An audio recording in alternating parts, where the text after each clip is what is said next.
स्वागत है आप सभी का आपके अपने YouTube चैनल पोस्ट टेलीविज़न पर। आज की वीडियो में बात करने वाले हैं पीएसए के आने वाले एग्ज़ाम के लिए बहुत ही एक इम्पोर्टेंट टॉपिक है फोरम नंबर और प्रिजर्वेशन पीरियड के बारे में। फोरम नंबर और प्रिजर्वेशन पीरियड से एक या दो क्वेश्चन हो सकता है, मैक्सिमम 3 क्वेश्चन आपके एग्ज़ाम में पूछे जाएं। तो अगर आप इस वीडियो को अच्छे से कवर करते हैं, अच्छे से करके जाते हैं, तो वो जो 2 या 3 क्वेश्चन आपके एग्ज़ाम में फोरम नंबर या प्रिजर्वेशन पीरियड के बारे में आएंगे, इस वीडियो को अगर अच्छे से करते हैं तो यहाँ से आपको वो देखने को एग्ज़ाम में मिलेंगे।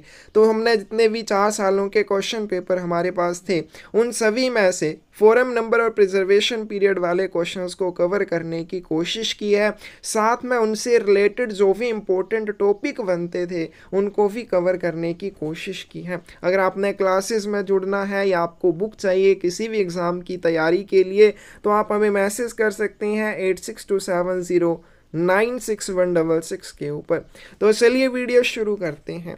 फर्स्ट है हमारे पास आज की वीडियो में, विच वन इज़ करेक्ट, इनमें से कौन सा सही है। आंसर भी आपको साथ साथ में हमने यहाँ पे टिक लगा कर दिए हुए हैं। साथ में हम कवर करेंगे कि जैसे नॉमिनल रोल के बारे में कि MS-12 के ऊपर ये बनाया जाता है, तो नॉमिनल रोल होता क्या है। क्योंकि आप वॉल्यूम 6-7 की अगर तैयारी नहीं करते हैं, आपने नहीं किया है, तो फिर आप एग्ज़ाम देने जा रहे हैं, तो आपको अगर जल्दी से तैयारी करनी है तो इस वीडियो से बेहतर आप तैयारी नहीं कर सकते। तो फर्स्ट है हमारे पास कि इनमें से कौन सा सही है। फर्स्ट दे रखा है नॉमिनल रोल के बारे में। नॉमिनल रोल जो है MS-12 के ऊपर बनाया जाता है। जितने भी फोरम नंबर आएंगे आपने अच्छे से याद कर लेने हैं। फिर दूसरी बात है अटेंडेंस रजिस्टर, हाजिरी रजिस्टर कौन से फॉर्म के ऊपर बनाया जाता है। S-37 के ऊपर इसे बनाया जाता है। तो मैंने गलत कुछ भी ऐड नहीं किया है कि जैसे यहाँ पे क्वेश्चन है कि कौन सा सही है, आपको सारे सही ही मिलेंगे। फॉर्म नंबर आपने याद करते जाना है। नॉमिनल रोल MS-12 के ऊपर बनाया जाएगा, अटेंडेंस रजिस्टर S-37 के ऊपर बनाया जाता है। ध्यान रखना MS-37 नहीं है, वो क्या है, गलत है, S-37 आपने याद रखना है। अब यहाँ पे नॉमिनल रोल की बात हुई है, तो नॉमिनल रोल जो है ये होता क्या है। Nominal roll is a record of PS actually at work in a post office on any given day. किसी भी दिए हुए दिन डाक घर में वास्तव में काम करने वाले पीए जो होते हैं उनके काम का रिकॉर्ड होता है नॉमिनल रोल। इसको MS-12 के ऊपर बनाया जाता है, बहुत ही इंपॉर्टेंट है। Nominal roll should be written up by the post master whenever a change either temporary or permanent is made to the duty of any member of clerical staff. अब ये जो नॉमिनल रोल है इसको post master के द्वारा लिखा जाता है। कब लिखा जाता है, जब भी क्लरिकल स्टाफ के किसी भी मेंबर की ड्यूटी में कोई भी टेम्परेरी या परमानेंट चेंज की जाती है, परिवर्तन किया जाता है।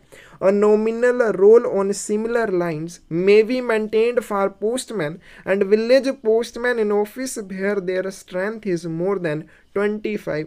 फिर ऐसे कार्यालय जहां पर पोस्टमैन या ग्राम पोस्टमैन की संख्या 25 से ज़्यादा होगी, सिमिलर लाइंस के ऊपर एक नॉमिनल रोल उनके लिए भी बनाकर रखा जाएगा। तो यह जाएगा नॉमिनल रोल जो कि MS-12 के ऊपर बनाया जाता है। किसी भी दिए हुए दिन पोस्ट ऑफिस में काम करने वाले पीएस के काम का ये रिकॉर्ड होता है, MS-12 के ऊपर इसे बनाया जाता है। क्लरिकल स्टाफ के किसी भी मेंबर की ड्यूटी में कोई भी टेम्परेरी या परमानेंट चेंज की जाती है तो इसे पोस्ट मास्टर के द्वारा लिखा जाता है। ऐसा कार्यालय जहां पर 25 या 25 से ज़्यादा पोस्टमैन या विलेज पोस्टमैन होंगे, वहाँ पर सिमिलर लाइंस के ऊपर नॉमिनल रोल बनाकर उनके लिए भी रखा जाएगा। फिर दूसरा है यहाँ पे अटेंडेंस रजिस्टर के बारे में कि अटेंडेंस रजिस्टर अभी बताया S-37 के ऊपर इसे बनाया जाता है। तो कि क्या चीज़ होती है attendance register. An attendance register in the form S-37 will be maintained in every post office having more than one assistant। हर एक पोस्ट ऑफिस जहां पर एक से ज़्यादा सहायक होता है, क्या ध्यान रखना, हर एक पोस्ट ऑफिस जिसमें एक से ज़्यादा असिस्टेंट या सहायक होगा, वहाँ पर एक अटेंडेंस रजिस्टर का रख रखाव किया जाएगा। ये जो अटेंडेंस रजिस्टर है S37 के ऊपर बनाया जाएगा। In large offices a separate attendance register में be maintained for each branch and for postman and group D staff.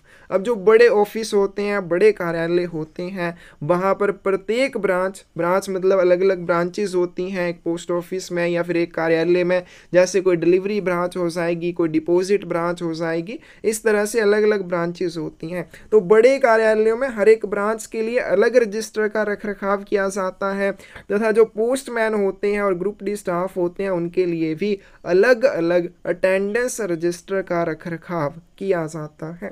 A few minutes after the hours fixed for the opening of the branch or office, the register will be examined by the postmaster or other officer in charge of the branch as the case may be and initialed by him। उसके बाद जो भी branch के खुलने का या office के खुलने का समय होता है, उस समय के कुछ समय के बाद क्या जो भी ब्रांच या ऑफिस को खोलने का समय निर्धारित किया गया है, उस निर्धारित समय के कुछ मिनटों के बाद इस रजिस्टर की जांच पोस्ट मास्टर के द्वारा या फिर ब्रांच के प्रभारी अधिकारी ऑफिसर इंचार्ज के द्वारा की जाती है, जो इसके ऊपर अपने हस्ताक्षर करता है। In case of staff on split duty, attendance in the register will be marked twice। अगर आपने वॉल्यूम 6-7 नहीं पढ़ा है, आप पहली बार ये पढ़ रहे हैं, तो ये हर एक लाइन अच्छे से ज़रूर कर लेना, क्योंकि इसमें कोई लाइन मैंने ऐसी ऐड नहीं किया जो इम्पोर्टेंट नहीं है और एग्ज़ाम में ना पूछी गई हो। हर एक ही क्वेश्चन जैसे यहाँ पे फोरम नंबर या प्रिजर्वेशन पीरियड को तो कवर किया है, उसके अलावा वॉल्यूम 6-7 में से जो भी इंपॉर्टेंट क्वेश्चन बनते हैं वो ये लाइन्स ही आपके इंपॉर्टेंट क्वेश्चन हैं, तो इनको अच्छे से आपने करना है। तो स्टाफ ऑन स्प्लिट ड्यूटी पे जो स्टाफ होता है, स्प्लिट ड्यूटी का क्या अर्थ हो जाएगा, जैसे किसी की ड्यूटी 10 से 12, फिर उसके बाद 2 से 4, इस तरह की जो ड्यूटी वाले स्टाफ होते हैं उनकी इस रजिस्टर में हाजिरी 2 बार मार्क की होनी चाहिए। If an official attends is duty late, he should note the actual time in the attendance register।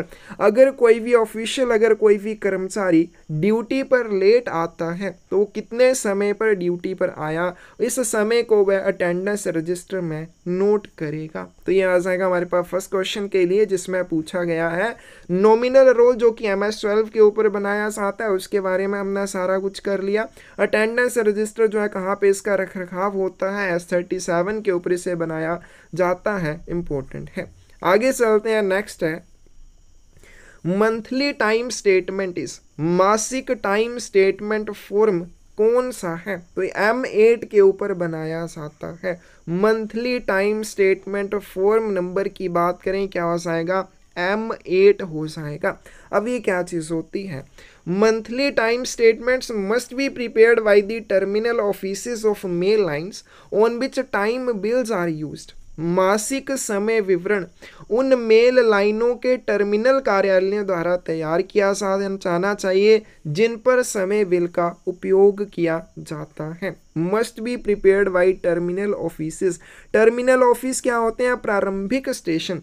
प्रारंभिक स्टेशन या प्रारंभिक कार्यालयों के द्वारा मंथली टाइम स्टेटमेंट्स को प्रिपेयर किया जाना चाहिए ऑफ मेल लाइंस। तो मेल लाइंस के जो टर्मिनल ऑफिस होते हैं, जो शुरुआती कार्यालय होते हैं, उनके द्वारा मंथली टाइम स्टेटमेंट को तैयार किया जाना चाहिए। लेकिन कौन से टर्मिनल ऑफिस, जहां पे टाइम बिल्स का यूज़ किया जाता है।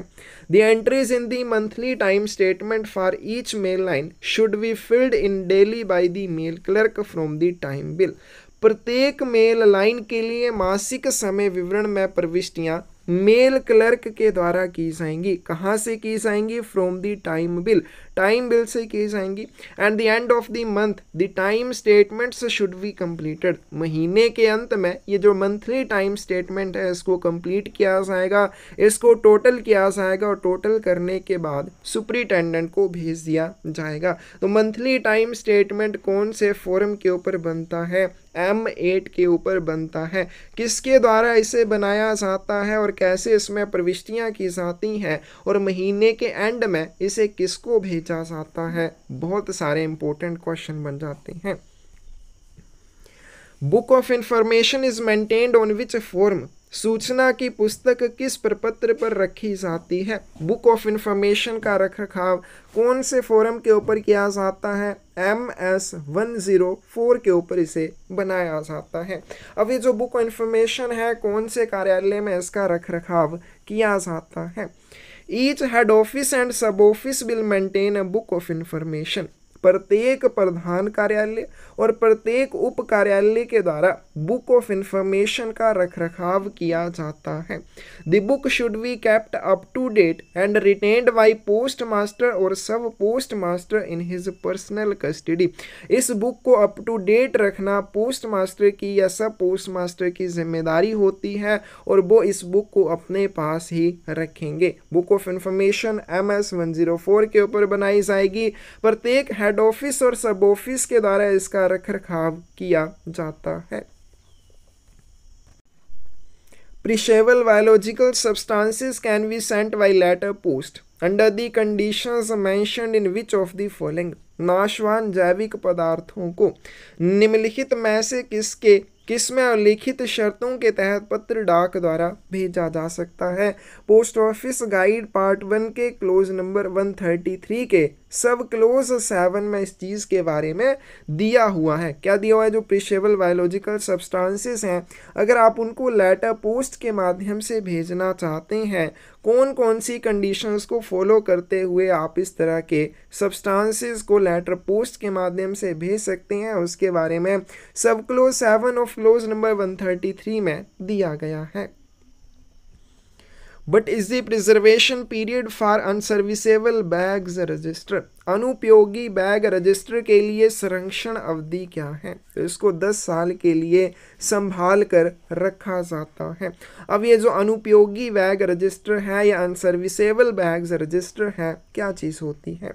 Each circle bag office will maintain a register. बहुत इंपॉर्टेंट है। अनसर्विसेबल बैग्स रजिस्टर का रखरखाव किसके द्वारा किया जाएगा? ईच सर्कल बैग ऑफिस, प्रत्येक सर्कल बैग ऑफिस के द्वारा इसका रखरखाव किया जाता है। Of unserviceable bags it will show the number of bags received in the circle bag office which can not be repaired. अब ये जो रजिस्टर होता है इसका रखरखाव प्रत्येक सर्कल बैग ऑफिस में किया जाएगा। किस चीज़ को ये दर्शाता है? ये सर्कल बैग ऑफिस में प्राप्त उन थैलों को दर्शाता है जिनकी रिपेयर नहीं हो सकती। कितने समय के लिए इस रजिस्टर को संभाल के रखा जाएगा? 10 साल के लिए। How many pages are there in SB5A passbook? SB5A passbook में कितने पेज होते हैं? करेक्ट आंसर क्या आ जाएगा आपके पास? ए आ जाएगा। इसमें 4 पेज होते हैं। एक आपकी SB5 पासबुक होती है, एक SB5A पासबुक होती है। तो SB5 जो पासबुक होती है are used for SB, RD, MIS, SCSS, PPF, SSA। ये जो SB5 पासबुक है इसका यूज़ किन चीज़ों के लिए किया जाता है? सेविंग अकाउंट के लिए, RD अकाउंट के लिए, MIS senior citizen saving scheme, PPF और सुकन्या समृद्धि के लिए। इन सभी के लिए SB5 पासबुक का यूज़ किया जाता है। इसमें 12 पेजेस होते हैं, 12 पेजेस होते हैं और साथ में एक कवर पेज भी होता है। एक आ जाएगी SB5A पासबुक, इसमें केवल 4 पेजेस और एक कवर पेज होता है। इसका उपयोग TD, NSC और KVP के अकाउंट के लिए किया जाता है क्योंकि इसमें केवल एक ही एंट्री होती है। तो उस एंट्री के लिए इसमें केवल 4 पेजेस होते हैं और साथ में एक कवर पेज होता है। SB, RD, MIS, SC, SS, PPF, SSC में बहुत सारी एंट्रीज होती हैं, तो इसलिए इसके लिए बड़ी पासबुक का यूज़ किया जाता है जिसमें 12 पेजेस होते हैं और एक कवर पेज भी होता है। आगे चलते हैं। Which form is next with the articles being exported through parcel post under the system of drawback on custom duty?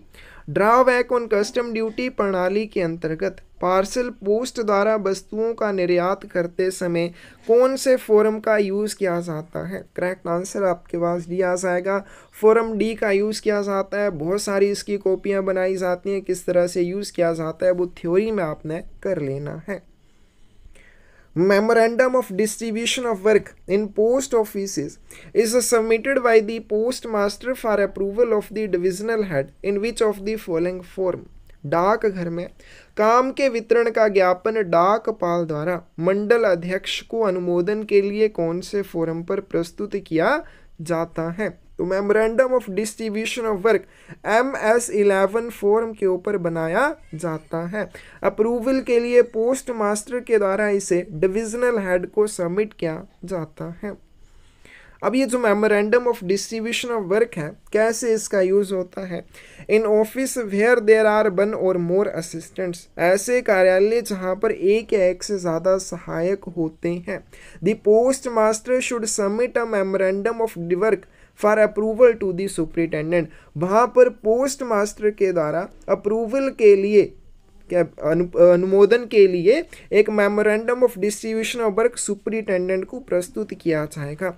Memorandum of bill contain the designations of the officials employed in each branch of his office। अब post master जो भी memorandum of distribution of work बनाएगा उसकी branch में या उसके कार्यालय में जितनी भी ब्रांचेज होंगी, उन ब्रांचेज में जितने भी ऑफिशियल्स या जितने भी कर्मचारी कार्यरत हैं उन सभी के डेजिग्नेशन पद नाम इस मेमोरेंडम में रहेंगे।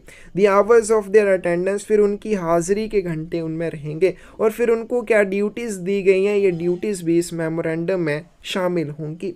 In case of a first class post office, the postmaster himself will approve a memorandum of distribution of work। प्रथम श्रेणी कार्यालय जो पोस्ट ऑफिस होते हैं, फर्स्ट क्लास पोस्ट ऑफिस जो होते हैं, प्रथम श्रेणी के जो डाकघर होते हैं, वहाँ पर पोस्ट मास्टर के द्वारा स्वयं memorandum of distribution of work को अप्रूव किया जाता है, वहाँ पर वो सुपरिटेंडेंट को नहीं भेजेगा। No change should be made in the memorandum without approval of the superintendent or first class post master as the case may be. Memorandum में सुपरिटेंडेंट या फर्स्ट क्लास पोस्ट मास्टर की परमिशन के बिना कोई भी चेंज नहीं किया जाना चाहिए। तो memorandum of distribution of work MS-11 के ऊपर बनाया जाता है। कहाँ पर बनाया जाता है? जिस कार्यालय में एक या एक से ज़्यादा सहायक होते हैं वहाँ पर पोस्ट मास्टर के द्वारा इसे अप्रूवल के लिए सुपरिटेंडेंट को सबमिट किया जाता है। मेमोरेंडम में पोस्ट मास्टर के कार्यालय में जितनी भी ब्रांचेज होंगी, प्रत्येक ब्रांच में जितने भी ऑफिशियल्स या जितने भी कर्मचारी कार्यरत होंगे उनके डेजिग्नेशन, उनकी उपस्थिति के घंटे और साथ में उनको क्या ड्यूटीज़ दी गई हैं वो सारी चीज़ें इसमें शामिल होंगी। प्रथम श्रेणी डाकघर के मामले में पोस्ट मास्टर के द्वारा स्वयं इसे अप्रूव किया जाता है, और इसमें अगर कोई भी चेंज करनी हो तो इसके लिए post master, first class post master या सुपरिटेंडेंट की परमिशन चाहिए होगी। But is the preservation period of the invoices of the articles received from the stock depot? Stock depot से प्राप्त वस्तुओं की जो इनवॉइसेस होती हैं उनको संभाल कर रखने की अवधि क्या होती है? तो इनको 3 वर्ष के लिए संभाल कर रखा जाता है। आगे चलते हैं। Sub office daily account is prepared in which form? SO दैनिक लेखा किस प्रपत्र पर तैयार किया जाता है? तो एसओ डेली अकाउंट ACG 22 के ऊपर तैयार किया जाता है। अलग से आपको PDF दी जाएगी क्लासेस में आपको फोरम नंबर वाली, प्रिजर्वेशन पीरियड वाली एक अलग से PDF दे दी जाएगी जहां से आपने सारे फोरम नंबर और प्रिजर्वेशन पीरियड याद करने हैं। इंपॉर्टेंट जो हमने यहाँ पे कवर कर लिए, लेकिन जो कुछ कम इंपॉर्टेंट है वो भी आपने कवर कर लेने हैं। आगे चलते हैं। Treasury passbook is maintained by the सब office situated at a treasury सब ट्रेजरी स्टेशन और having transactions with bank in which forum? अब जो ट्रेजरी पासबुक होती है इसका रखरखाव किसके द्वारा किया जाता है? सब ऑफिस के द्वारा, जो कि ट्रेजरी सब ट्रेजरी स्टेशन पर स्थित हो या जो बैंक के साथ ट्रांजैक्शंस करता हो उसके द्वारा ट्रेजरी पासबुक का रखरखाव किया जाएगा। ट्रेजरी पासबुक जो है वो ACG 8 के ऊपर बनाई जाती है। Book of information is maintained in which forum? Book of information MS 104 के ऊपर बनाई जाती है। D ऑप्शन यहाँ पे सही होगी। Choose the incorrect option. अब यहाँ पे हमें बताना है कौन सी इनकरेक्ट है, पहले पढ़ लेते हैं। इन offices where there are 1 or more clerks the postmaster should submit memorandum of distribution of work in forum MS-11 to the superintendent for approval। जिन कार्यालयों में एक या एक से अधिक लिपिक होते हैं, क्लर्क होते हैं, वहाँ पर पोस्ट मास्टर के द्वारा MS-11 फॉर्म के ऊपर memorandum of distribution of work को अप्रूवल के लिए सुपरिटेंडेंट को प्रस्तुत किया जाता है। बिल्कुल सही बात है। A nominal roll of clerical staff be maintained in form MS-12। Clerical staff के लिए जो यहाँ पे नॉमिनल रोल का रखरखाव किया जाता है MS-12 के ऊपर किया जाता है। A village sorting list in form M52। Village sorting list कौन से फोरम के ऊपर बनाई जाती है? M52 के ऊपर बनाई जाती है। Will be prepared and supplied to each office by the sub divisional inspector. Sub divisional inspector के द्वारा विलेज सॉर्टिंग लिस्ट बनाई जाती है और हर एक उस कार्यालय को भेजी जाती है जिसके साथ विलेज पोस्टमैन या ग्रामीण डाकिये जुड़े हुए होते हैं। अब तीनों पॉइंट ये ठीक हो जाएंगे तो गलत कौन सा है? A nominal role of the postman and village postman may also be maintained where their strength is less than 25।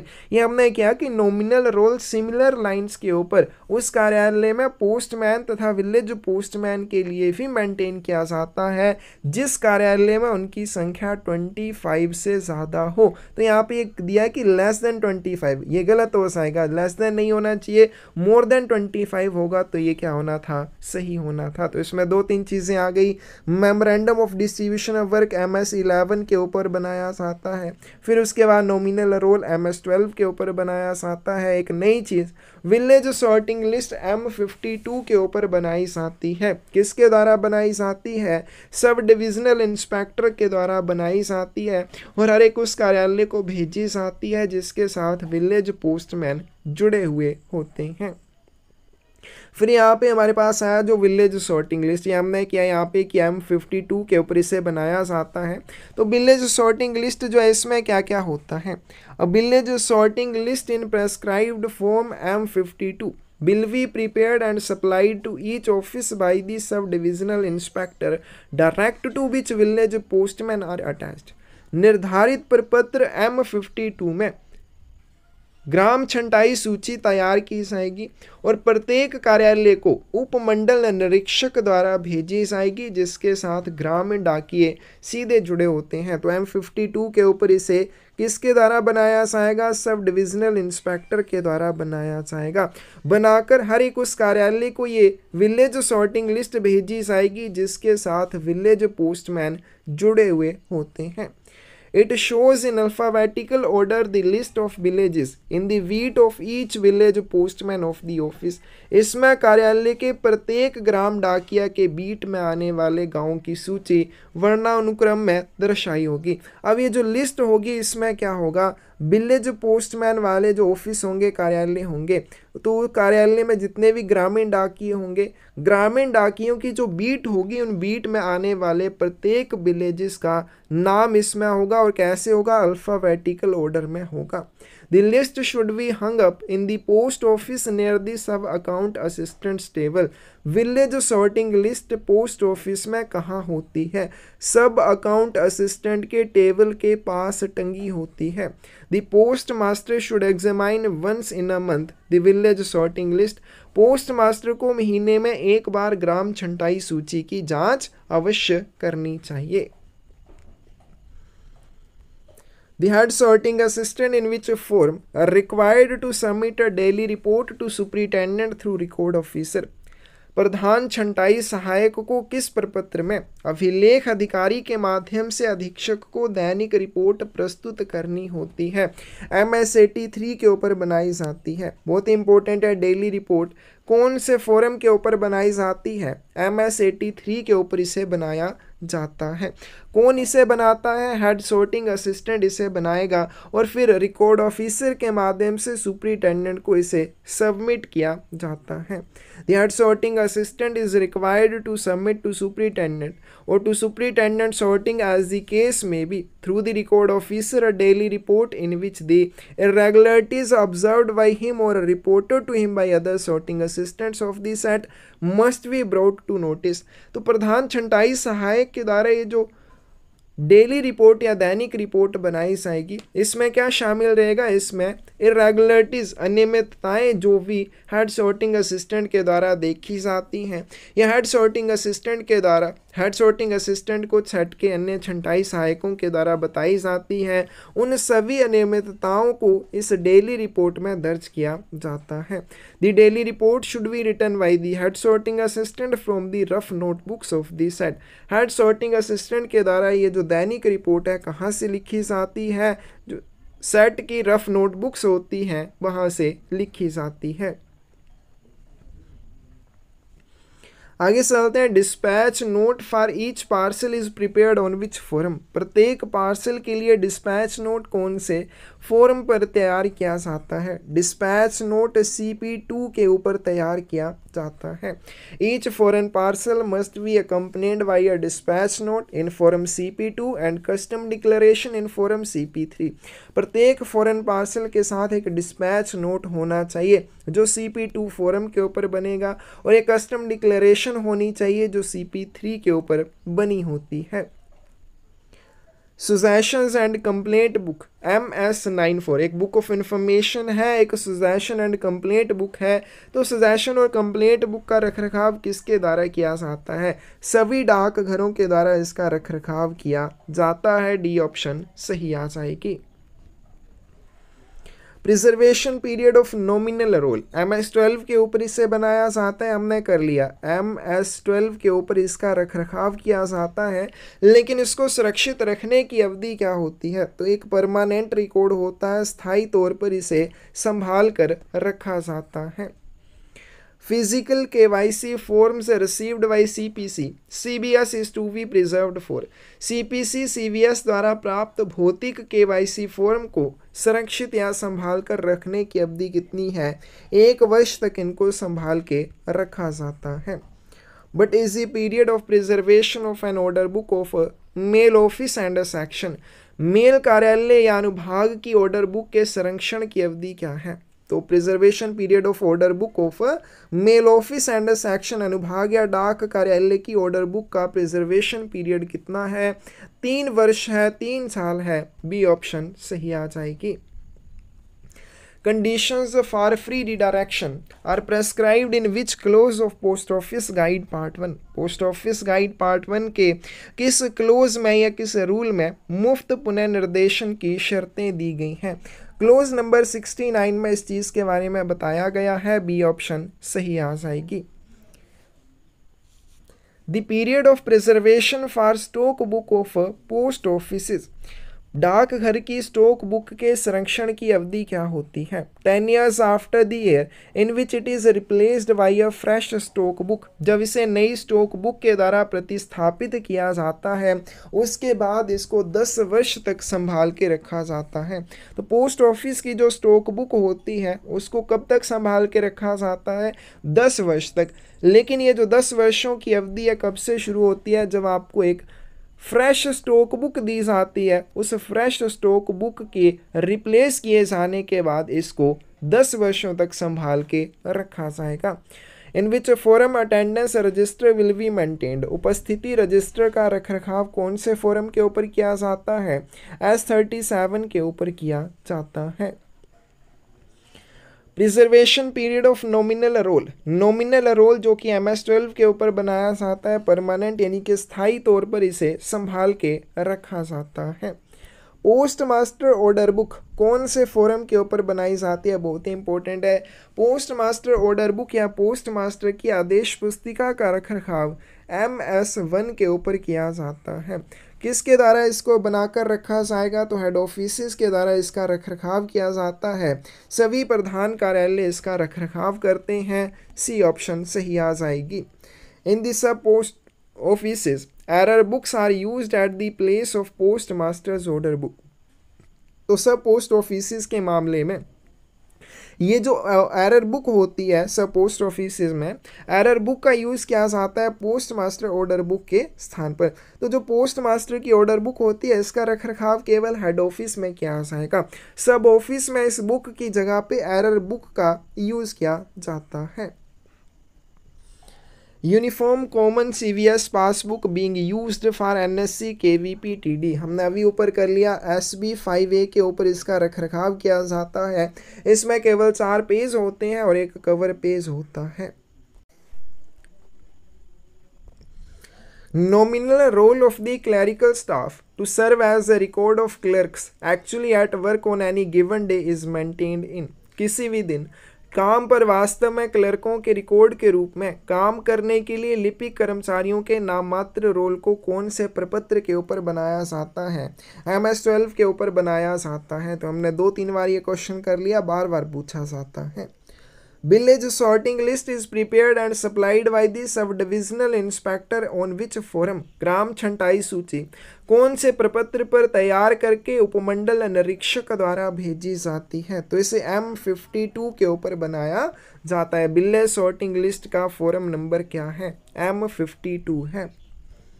Rule 5 of postal manual volume 6 part 3 deals with. अब इसमें हर एक ऑप्शन को आपने ध्यान से ज़रूर देखना है, क्योंकि मैंने साथ में लिखा हुआ है कि ये जो ऑप्शंस आपके पास दी गई हैं हो सकता है इनमें से कोई क्वेश्चन आपसे पूछ लिया जाए।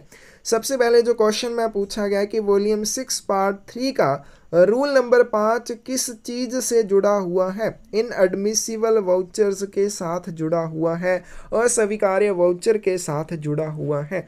फिर बात करते हैं जो ए ऑप्शन में हमें दिया है, अननेसेसरी रिमिटेंसेस ऑफ कैश, नकदी का अनावश्यक प्रेषण, इस चीज़ से बचना चाहिए। इस चीज़ के बारे में पोस्टल मैनुअल वॉल्यूम 6 पार्ट 3 के रूल नंबर 6 में दिया हुआ है। Short receipt of vouchers bye account office, लेखा कार्यालय के द्वारा वाउचर कम प्राप्त होना, यानी कि जो भी डेली अकाउंट में वाउचर्स की प्रविष्टि है उसके संबंध में अकाउंट ऑफिस में अगर कोई वाउचर कम प्राप्त होता है तो क्या किया जाएगा? इस चीज़ के बारे में पोस्टल मैनुअल वॉल्यूम 6 पार्ट 3 के रूल नंबर 4 में दिया हुआ है।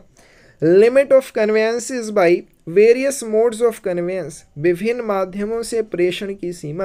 आप नकदी जो भेजते हैं कैसे भेजी जाएगी? डिपार्टमेंटल एम्प्लॉय के माध्यम से कितनी भेजी जाएगी? रोड ट्रांसपोर्ट है, आर्मी एस्कॉर्ट है, GDS के माध्यम से, ये सारी आपने लिमिट्स याद कर लेनी है। इन लिमिट्स के बारे में रूल नंबर 9 में दिया हुआ है। Rule 11 of postal manual volume 6 part 3 deals with. Postal manual volume 6 भाग 3 का नियम नंबर 11 किस चीज से जुड़ा हुआ है? ए ऑप्शन से आ जाएगी प्रोविजन ऑफ फंड्स फॉर सब ऑफिसेस, उप कार्यालयों के लिए निधि का या धन का प्रावधान करना। अब मान लीजिए कोई सब ऑफिस है, उसको नकदी चाहिए, लेकिन उसके पास जितनी नकदी होनी चाहिए या उसको जितनी नकदी चाहिए उतने से कम नकदी उसके पास है, तो कैसे उसको एक्स्ट्रा नकदी प्रोवाइड करवाई जाएगी? एक्स्ट्रा कैश उसे कैसे प्रोवाइड किया जाएगा?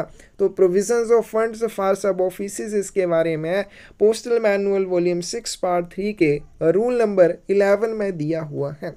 Disposal of surplus funds at sub offices, उप कार्यालय में अधिशेष निधि का निपटान। अब मान लीजिए किसी सब ऑफिस की लिमिट है 40,000 रुपये, उसके पास है 1 लाख रुपये, तो ये जो एक्सेस कैश उसके पास होगा 60,000 रुपये का, इसका निपटान किस तरह से करना है? तो इस चीज़ के बारे में रूल नंबर 12 में दिया हुआ है।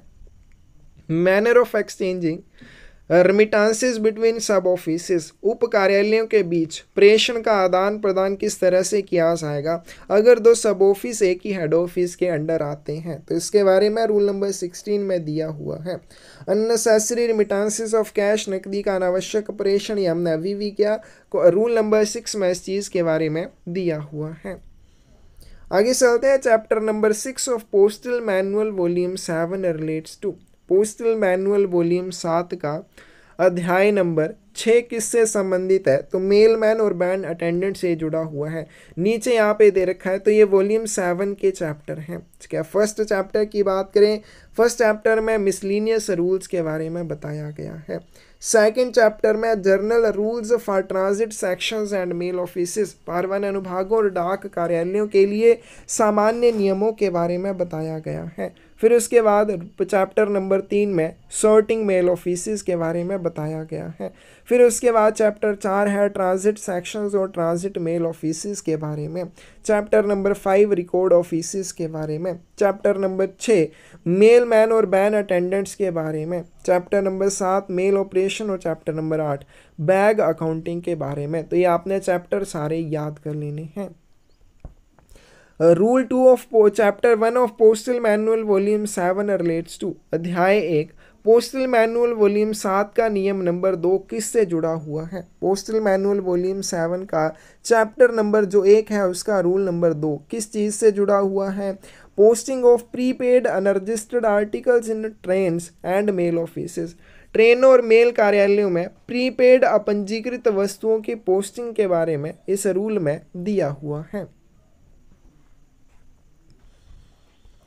आगे चलते हैं। Chapter 1 of part 1 of foreign post manual related to which of the following. विदेशी डाक मैनुअल के भाग 1 का अध्याय 1 निम्नलिखित में से किससे जुड़ा हुआ है? तो किसी चीज़ से जुड़ा हुआ है? जर्नल प्रिंसिपल्स, सामान्य सिद्धांतों से जुड़ा हुआ है। अब फिर उसके बाद है outward surface mail. Outward surface mail foreign post manual का chapter number 2 outward surface mail से जुड़ा हुआ है। फॉरेन पोस्ट मैनुअल का chapter number 3 inward surface mail से जुड़ा हुआ है। Chapter number 4 closed surface mails in transit, पारगमन में बंद सतही मेल से जुड़ा हुआ है।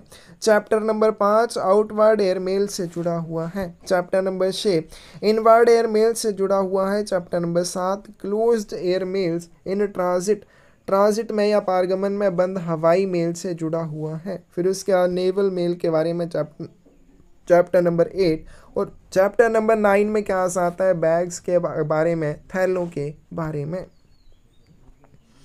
Which clause of post office guide part 1 governing particulars to be furnished for method of addressing। method of addressing या पता लिखने की विधि के अनुसार कौन कौन से विवरण पते में प्रस्तुत किए जाने चाहिए, इस चीज़ के बारे में कौन से पोस्ट ऑफिस गाइड पार्ट 1 के क्लोज में दिया हुआ है? तो क्लोज नंबर 26 में इस चीज़ के बारे में बताया गया है कि जब भी आप किसी आर्टिकल के ऊपर एड्रेस लिखेंगे कौन कौन से पर्टिकुलर उसमें आपको दर्ज करने होंगे। Section of post office guide part 2 dealing with conditions relating to various classes of letter post items. Letter post items की जो विभिन्न कंडीशंस हैं उनके बारे में कौन से सेक्शन में या कौन से पार्ट में दिया हुआ है? पोस्ट ऑफिस गाइड पार्ट 2 के सेक्शन नंबर 3 में इस चीज़ के बारे में दिया हुआ है कि पत्र पोस्ट मदों के विभिन्न वर्गों से संबंधित शर्तें क्या हैं। सेक्शन नंबर 1 में जर्नल या सामान्य के बारे में दिया हुआ है।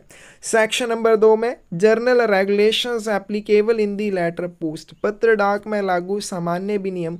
और सेक्शन नंबर 4 में conditions relating to various special services in letter post, पत्र डाक में विभिन्न विशेष सेवाओं से संबंधित शर्तों के बारे में इसमें दिया हुआ है। आगे चलते हैं। ईयरली विलेज रिटर्न कौन से फोरम के ऊपर बनाई जाती है? बहुत ही इंपॉर्टेंट है। MS 88 के ऊपर इसका रखरखाव किया जाता है। हर वर्ष पोस्ट ऑफिस के द्वारा इसको कौन से महीने के पहले 14 दिनों के लिए बनाए रखा जाएगा? फरवरी मंथ के पहले 14 दिनों के लिए इसका रखरखाव किया जाता है। The preservation period of work papers of a mail office and a section is। डाक कार्यालय या अनुभाग के कार्यपत्रों की परिरक्षण अवधि क्या है? कितने समय के लिए इनको संभाल के रखा जाता है? 18 महीनों के लिए। Book of receipts for intimations and notice delivered is maintained on which forum. फिर उसके बाद है बुक ऑफ रिसिप्ट्स, रसीदों की पुस्तक। कौन सी रसीदों की? इंटीमेशंस एंड नोटिस डिलीवर्ड, वितरित की गई इंटीमेशंस या नोटिस के लिए जो रसीदों की पुस्तक होती है उसका रखरखाव कौन से फोरम के ऊपर किया जाता है? RP 53 के ऊपर इसका रखरखाव किया जाता है। SO daily account is also known as, sub office का जो डेली अकाउंट होता है कौन से फोरम के ऊपर बनाया जाता है? ACG 22 के ऊपर इसे बनाया जाता है। Preservation period of work papers of RMS offices and sections is. RMS कार्यालय और अनुभागों के कार्यपत्रों की परिरक्षण अवधि क्या है? कितने समय के लिए इनको संभाल के रखा जाता है? तो जो RMS कार्यालय और अनुभागों के कार्यपत्र होते हैं 18 महीनों के लिए इन्हें संभाल के रखा जाएगा। Parcel bill is prepared on which forum? Parcel bill का रखरखाव कौन से फोरम के ऊपर किया जाता है? CP 11 के ऊपर इसे बनाया जाता है। The parcel will is a document on which the particulars of the contents of a dispatch are indicated. Parcel will एक ऐसा दस्तावेज होता है जिस पर प्रेषण की सामग्री के विवरण को दर्शाया जाता है। तो पार्सल विल के लिए आपने याद करना है, पार्सल विल क्या होता है? डॉक्यूमेंट या दस्तावेज होता है जिस पर प्रेषण की सामग्री का विवरण दर्शाया जाता है। CP11 के ऊपर इसे बनाया जाता है। Preservation period of post masters order book, post master की आदेश पुस्तिका कौन से फोरम के ऊपर बनाई जाती है? MS1 के ऊपर इसे बनाया जाता है। इसको संभाल कर रखने की अवधि कितनी होती है? 3 वर्ष होती है। 3 वर्ष के लिए इसे संभाल के रखा जाता है।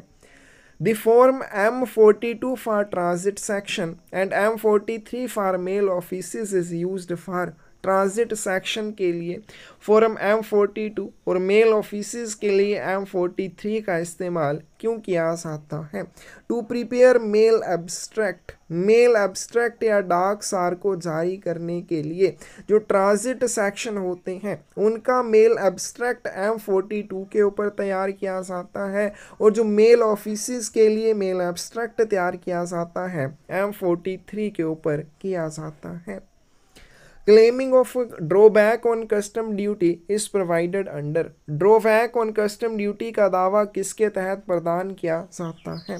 Section 75 of the custom act 1962, सीमा शुल्क अधिनियम 1962 की धारा 75 के तहत ड्रॉबैक ऑन कस्टम ड्यूटी के तहत दावा किया जाता है। Which section of Custom Act 1962 empowers the government to prohibit import of certain goods? सीमा शुल्क अधिनियम 1962 की कौन सी धारा सरकार को कुछ वस्तुओं के आयात पर रोक लगाने का अधिकार देती है? Section number 11। कस्टम एक्ट 1962 का जो सेक्शन नंबर 11 है वो गवर्नमेंट को एम्पावर करता है कुछ डाक वस्तुओं के आयात पर रोक लगाने के लिए। Which forum is being used for premature closure of account? खाते को समय से पहले बंद करने के लिए कौन से फॉर्म का यूज़ किया जाता है? SB7B का यूज़ किया जाता है। SB7 क्या होता है? Withdrawal form. पोस्ट ऑफिस में पैसे निकालने के लिए जो फॉर्म का यूज़ किया जाता है वो SB7 होता है। अकाउंट क्लोजर फॉर्म की बात करें, आपका अकाउंट मैच्योर हो गया, मैच्योर होने के बाद जब आप अकाउंट को क्लोज करेंगे उसके लिए 7A SB7A फॉर्म का यूज़ किया जाता है। SB7C का यूज़ किया जाता है RDPPF SSA में लोन या विड्रॉल अगर आप लेना चाहते हैं SB7C फॉर्म का यूज़ किया जाएगा।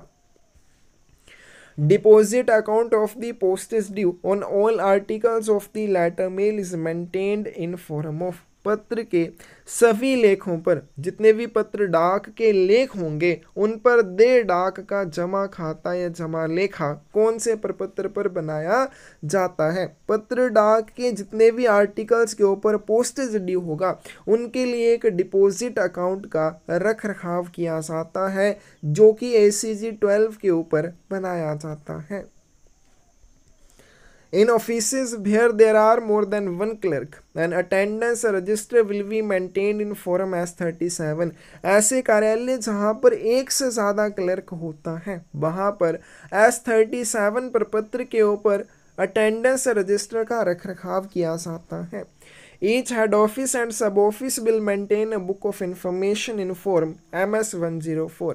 प्रत्येक प्रधान कार्यालय और उप कार्यालय के द्वारा MS104 के ऊपर बुक ऑफ इंफॉर्मेशन सूचना की पुस्तक का रखरखाव किया जाता है। Book of addresses instruction maintain in form M32, प्राप्तकर्ता के निर्देशों की पुस्तक का रखरखाव M32 के ऊपर किया जाता है। बहुत इंपॉर्टेंट है। बुक ऑफ एड्रेसेस इंस्ट्रक्शन प्राप्तकर्ता के निर्देशों की पुस्तक M32 के ऊपर बनाई जाती है। बुक ऑफ इंफॉर्मेशन का रखरखाव MS104 के ऊपर किया जाता है। अटेंडेंस रजिस्टर को S37 के ऊपर बनाया जाता है।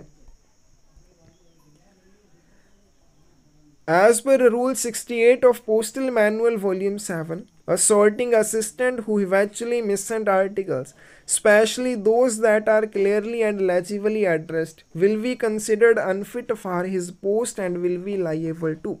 पोस्टल मैनुअल वॉल्यूम 7 के नियम 68 के अनुसार एक छंटाई सहायक जो आदतन लेखों को गलत जगह भेज देता है, विशेष रूप से उन डाक वस्तुओं को जिनके ऊपर साफ और स्पष्ट रूप से पता लिखा हुआ हो, तो उसको उसके पद के लिए अनुपयुक्त माना जाएगा और उसके साथ क्या किया जाएगा। अब ये भी इंपॉर्टेंट है, रिमूवल और reduction to a lower grade, उसको या तो निकाल दिया जाएगा या निचली पोस्ट पर भेज दिया जाएगा। किस रूल में इस तरह से बताया गया है, तो कोई भी सॉर्टिंग असिस्टेंट जिससे आदत हो गई है लेखों को गलत जगह पे वो भेज देता है, यानी कि उनकी छंटाई गलत कर देता है उन आर्टिकल्स की भी जिनके ऊपर पता साफ और स्पष्ट लिखा हुआ है, तो उस तरह के सॉर्टिंग असिस्टेंट को उसकी पोस्ट के लिए अनफिट मानते हुए रिमूवल या फिर reduction to a lower grade वाला एक्शन लिया जाएगा। इस चीज़ के बारे में rule number 68 of postal manual volume 7 postal manual volume 7 के रूल नंबर 68 में दिया हुआ है। Penalty for breach of conditions of letters sent to foreign countries mentioned in, विदेशों को भेजे गए पत्रों की शर्तों के उल्लंघन पर क्या जुर्माना लगाया जाएगा, ये किस चीज़ में या किस जहाँ पे बताया गया है। Clause number 27 of post office guide part 2 में इस चीज़ के बारे में बताया गया है। क्या बताया गया है, विदेशों को भेजे गए पत्रों की शर्तों के उल्लंघन होने पर क्या जुर्माना जाएगा। तो जो भी आप पत्र फॉरेन कंट्रीज़ के लिए भेजते हैं उनके लिए अगर निर्धारित शर्तों का पालन नहीं किया जाता तो क्या पेनल्टीज या क्या जुर्माना लगता है। Clause number 25 of post office guide part 2 में क्या दिया गया है, format and dimensions of letter post items, letter post items के फॉर्मेट या डायमेंशंस के बारे में दिया हुआ है। Clause number 26 of post office guide part 2 maximum weight of letters, पत्रों का अधिकतम वजन क्या होगा, कौन से जो फॉरेन लेटर होंगे उनके लिए clause number 26 post office guide part 2 में बताया गया है। फिर clause number 28 of post office guide part 2 में postage unpaid and insufficiently paid letter, ऐसे डाक पत्र, ऐसे फॉरेन लेटर या ऐसे विदेशी पत्र जिनके ऊपर डाक शुल्क का पूरी तरह से अगर भुगतान नहीं किया है या फिर आधा अधूरा भुगतान किया गया है, तो इस तरह के जो पोस्टेज अनपेड या इनसफिशिएंटली पेड लेटर होते हैं क्लोज नंबर 28 में उनके बारे में बताया गया है। Which among the following is incorrectly matched, इनमें से कौन सा गलत है। SB7 उपरोक्त सभी सही है। SB7 की बात करें पोस्ट ऑफिस में विड्रॉल फॉर्म के रूप में इसका यूज़ किया जाता है। SB7A की बात करें application for closure of account on maturity, maturity होने पर खाता बंद करते समय SB7A फॉर्म का यूज़ किया जाता है। SB7B का यूज़ कब किया जाता है, application for premature closure of account, अगर आप अकाउंट को समय से पहले बंद करना चाहते हैं तो उसके लिए SB7B एप्लीकेशन का यूज़ किया जाता है। SB7C एप्लीकेशन की बात करें फॉर लोन और विड्रॉल फ्रॉम RD PPF और SSA अकाउंट, आप RD PPF या फिर SSA के अकाउंट से लोन या विड्रॉल करना चाहते हैं, SB7C का यूज़ किया जाता है। Postmaster's order book should be torn up and sold as waste paper after how much time period of preservation, post master की ऑर्डर बुक को परिरक्षण के कितने समय के बाद फाड़ कर बेकार कागज़ के रूप में बेचा जाना चाहिए। पोस्ट मास्टर की जो ऑर्डर बुक होती है 3 वर्ष तक इसको संभाल के रखा जाता है, उसके बाद फाड़ कर उसे रद्दी में बेच दिया जाता है। Which form of application is used for automatic transfer standing instructions as per SP Order 35/2022, तो किसके अनुसार स्वचालित हस्तांतरण स्थायी निर्देश के लिए किस प्रकार के आवेदन का उपयोग किया जाता है, यानी कि जैसे आपके सेविंग अकाउंट से आप चाहते हैं डायरेक्टली क्या किया जाए, आपके RD अकाउंट में ट्रांसफ़र हो जाए, तो जो भी आपकी किस्त होती है या जो भी आपके RD अकाउंट की प्रीमियम होती है ऑटोमेटिकली सेविंग के अकाउंट से कट हो जाए और RD के अकाउंट में चली जाए, इसके लिए SB 83 फॉर्म का यूज़ किया जाता है। How many pages SB5A passbook contains as per SB order number 28/2020। तो SB5A पासबुक में कितने पृष्ठ होते हैं? SB5A में 4 पेजेस और एक कवर पेज होता है। SB5 में 12 पेजेस होते हैं और कवर पेज होता है। Head sorting assistant prepares a daily report in format of. प्रधान छंटाई सहायक कौन से प्रपत्र पर दैनिक रिपोर्ट को तैयार करता है? MS83 के ऊपर इसका रखरखाव किया जाता है। तो हेड सॉर्टिंग की जो डेली रिपोर्ट होती है कहाँ से लिखी जाती है? सेट्स की रफ नोटबुक से इसको लिखा जाता है। और इसमें क्या होता है, जो भी अनियमितताएं हेड सॉर्टिंग असिस्टेंट देखता है या सेट के अन्य छंटाई सहायक जो भी इरेगुलरिटीज हेड सॉर्टिंग असिस्टेंट को बताते हैं वो सारी डेली रिपोर्ट में दर्ज की जाती हैं। MS83 के ऊपर इसे तैयार किया जाता है।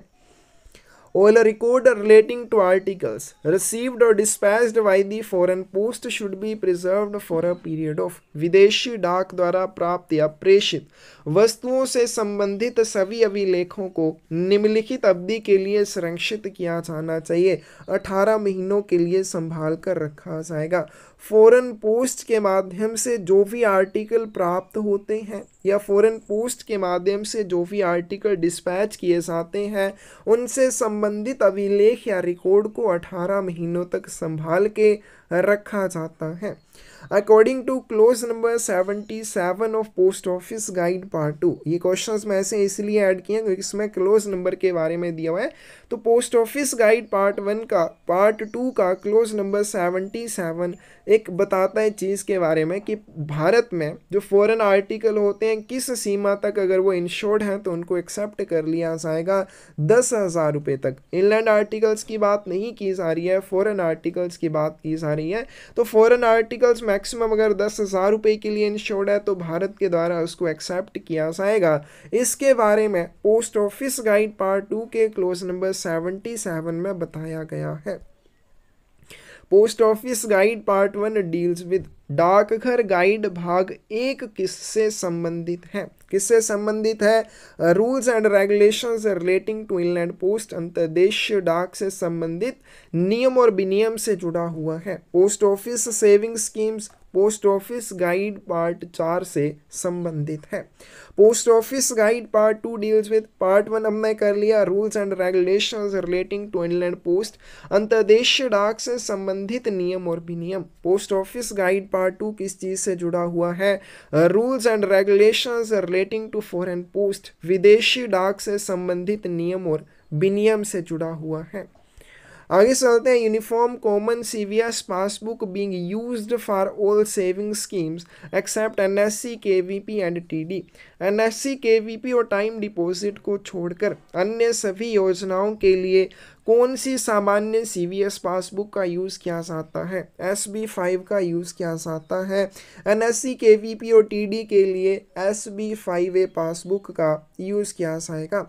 Chapter 1 of postal manual volume 6 part 1 deals with. Postal manual volume 6 का भाग 1 का अध्याय 1 किस चीज़ से जुड़ा हुआ है?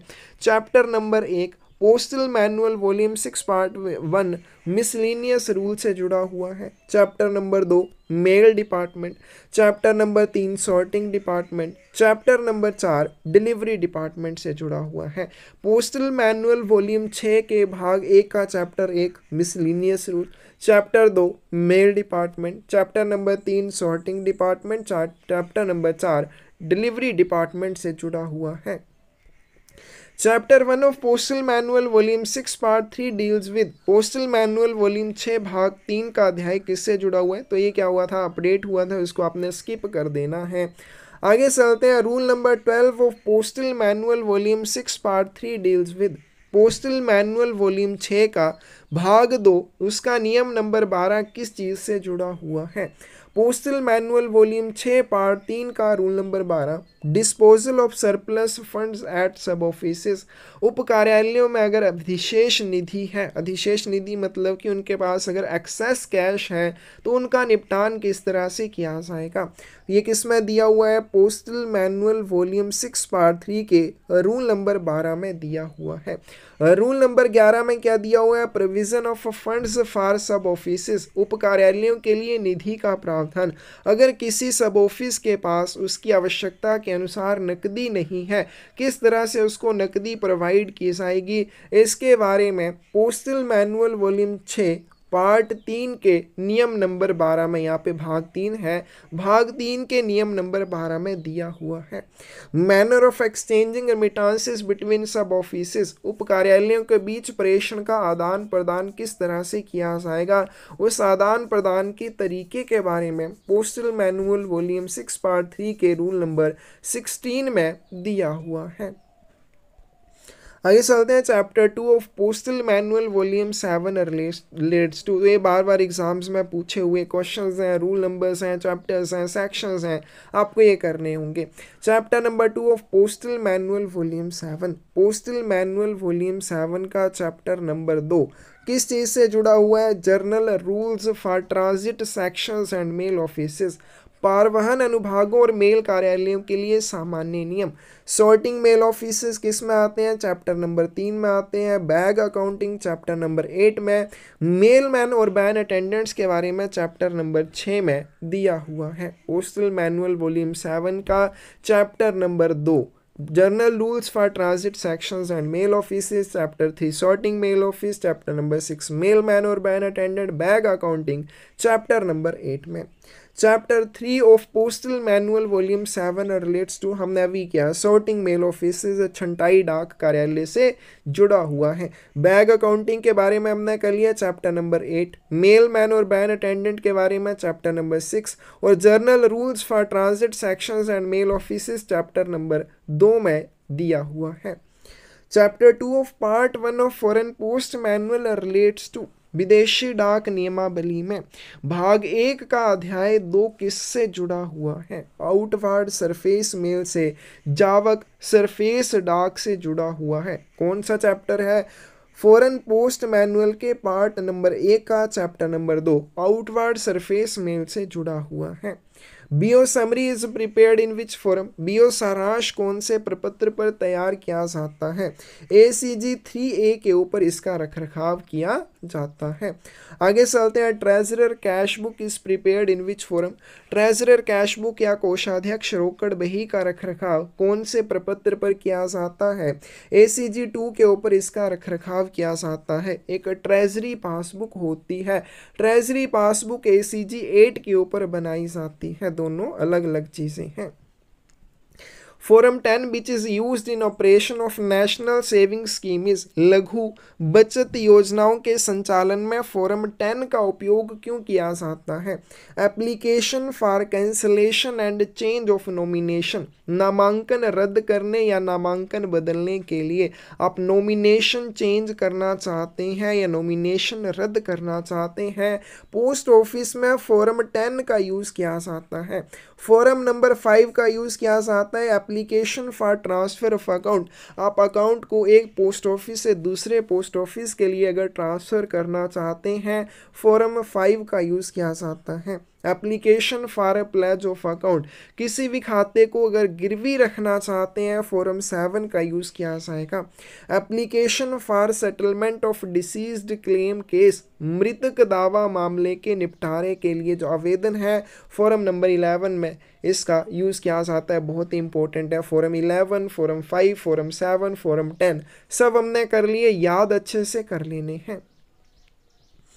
As per Postal Manual Volume 6, an attendance register in which forum will be maintained in every post office having more than one clerk. प्रत्येक डाकघर जिसमें क्या होगा, एक से ज़्यादा क्लर्क होंगे, उसमें एक अटेंडेंस रजिस्टर का रखरखाव किया जाता है। कौन से फोरम के ऊपर? S37 के ऊपर किया जाता है।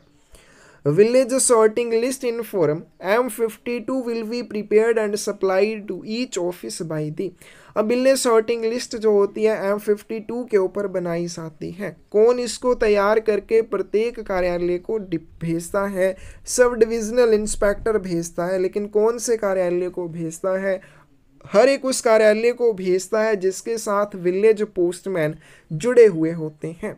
The term M42 for transit sections, M43 for male offices is used for, हमने अभी कर लिया कि मेल एब्स्ट्रैक्ट तैयार करने के लिए, अगर ट्रांजिट सेक्शन के लिए मेल एब्स्ट्रैक्ट तैयार करना हो M42, अगर मेल ऑफिसेज के लिए आपने मेल एब्स्ट्रैक्ट तैयार करना हो M43 के ऊपर इसे तैयार किया जाएगा।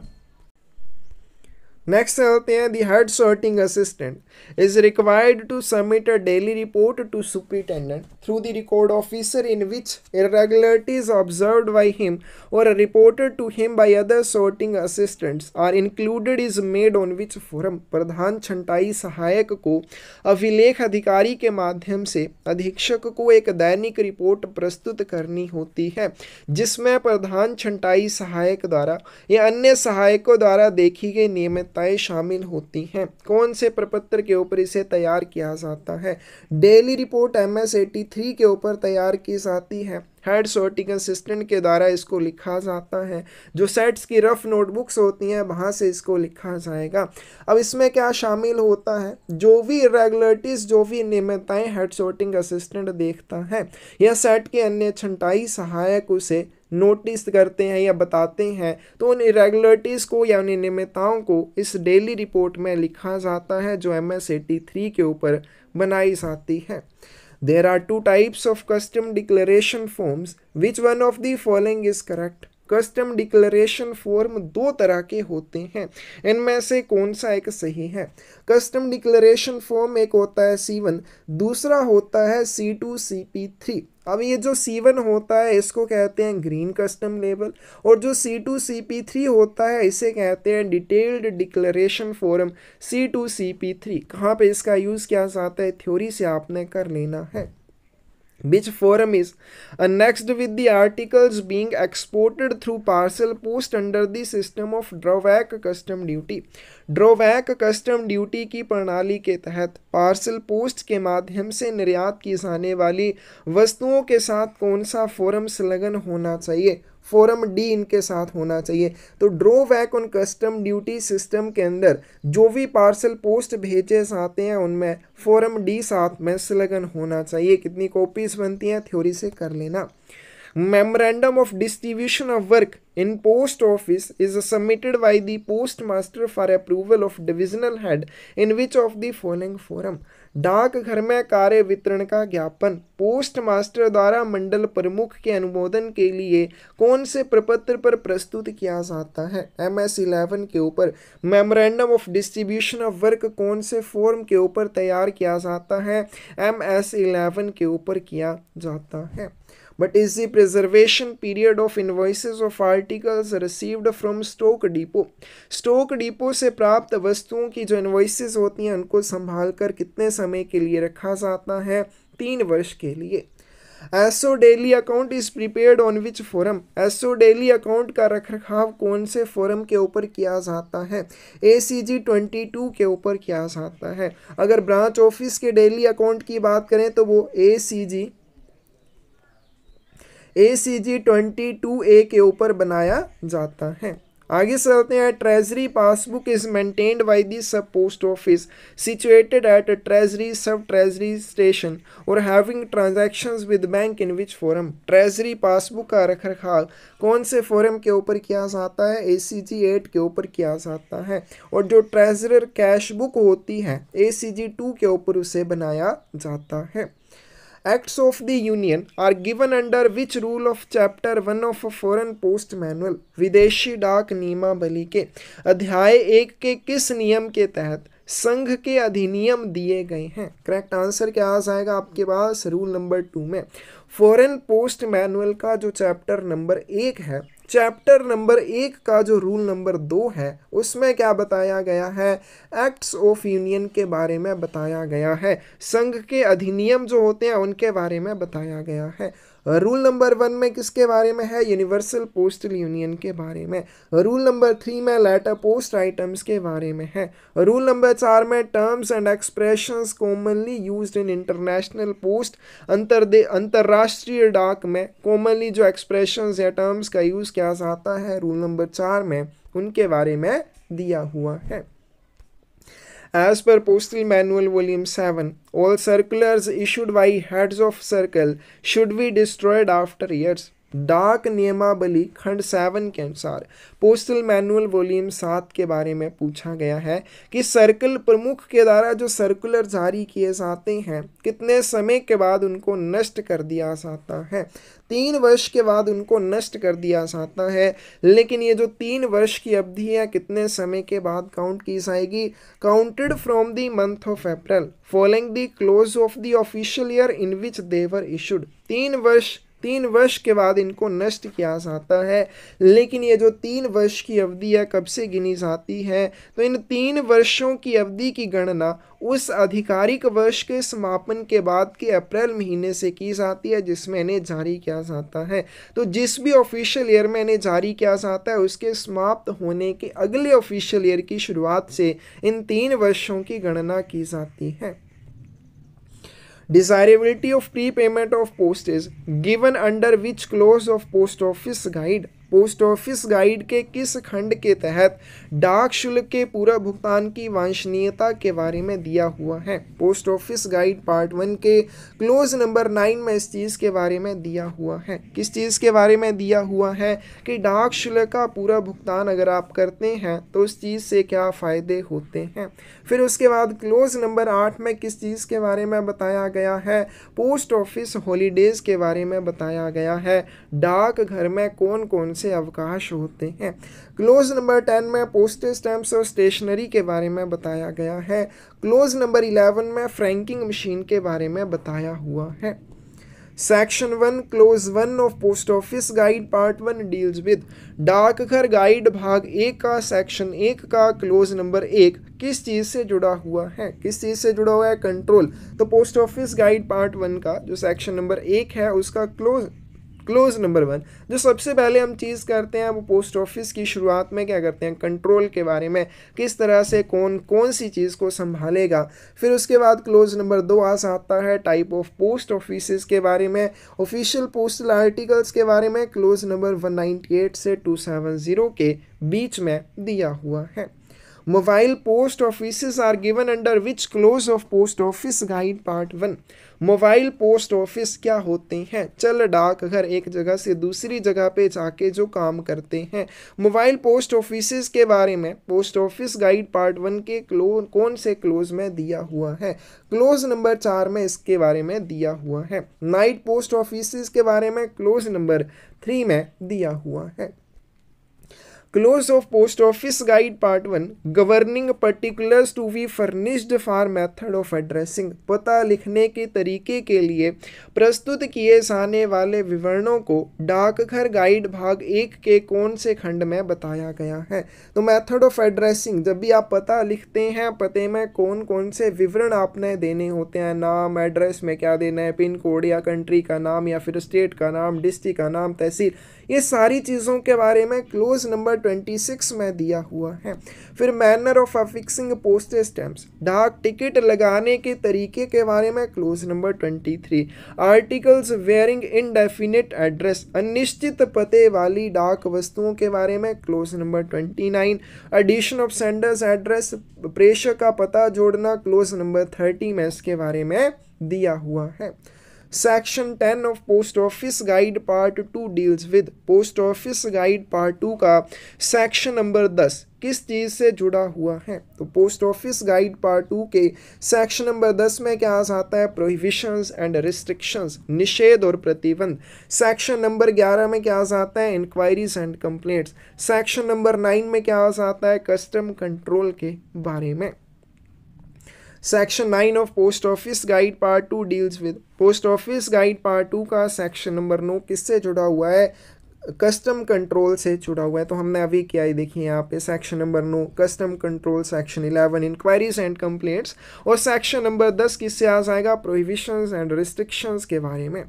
Section 8 of post office guide part 2 deals with post office guide part 2 का सेक्शन नंबर 8 किससे जुड़ा हुआ है? वीपी एंड सीओडी सर्विसेज से जुड़ा हुआ है।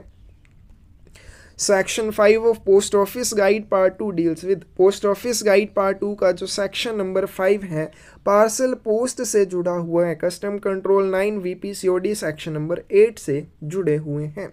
इन which form attendance register will be maintained, बहुत बार ये क्वेश्चन हो गया। S37 BO daily account is also known as, SO daily account हमने कर लिया, ACG 22 के ऊपर बनाया जाता है और BO डेली अकाउंट जो है ACG 22A के ऊपर बनाया जाता है।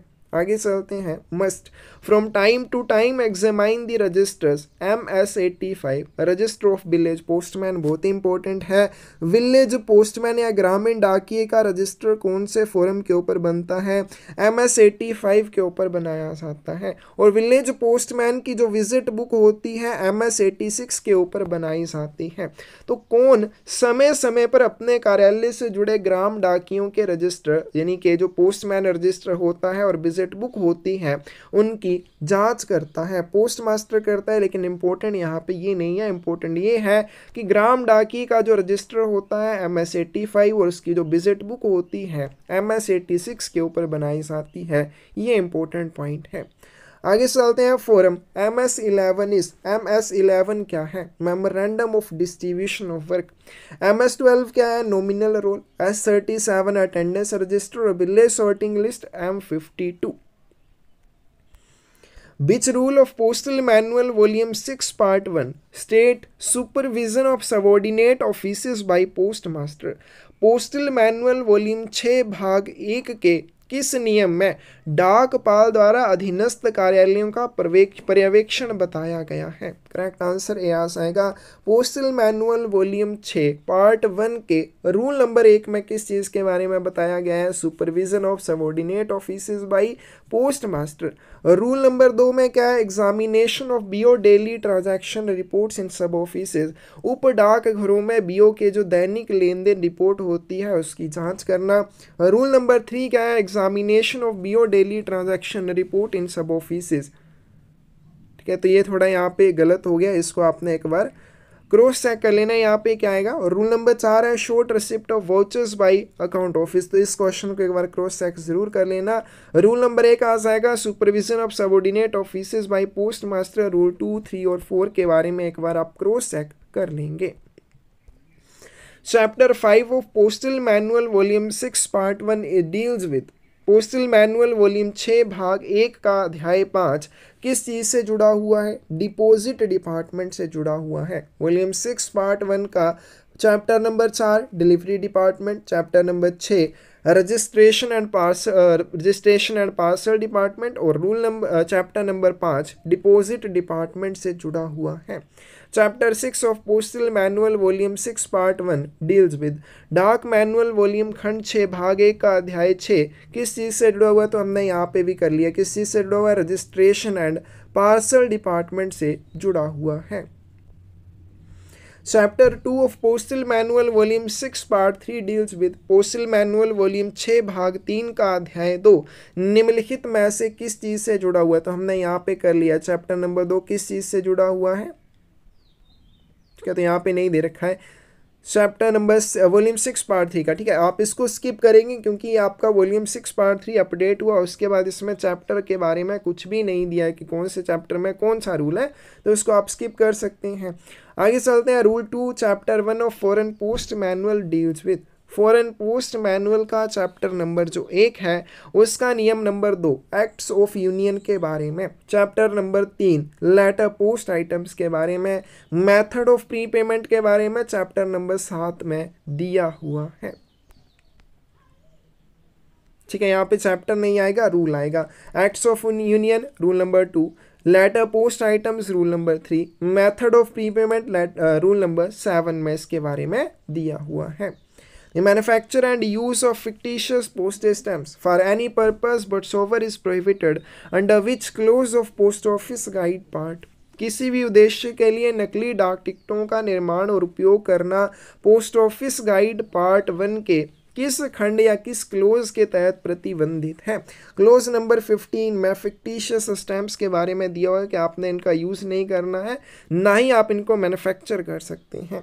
Clause number 11 franking machine. Close number 12 pre payment of postage in cash. Close number 13 spoiled और डिफेस्ड स्टैंप्स के बारे में दिया हुआ है।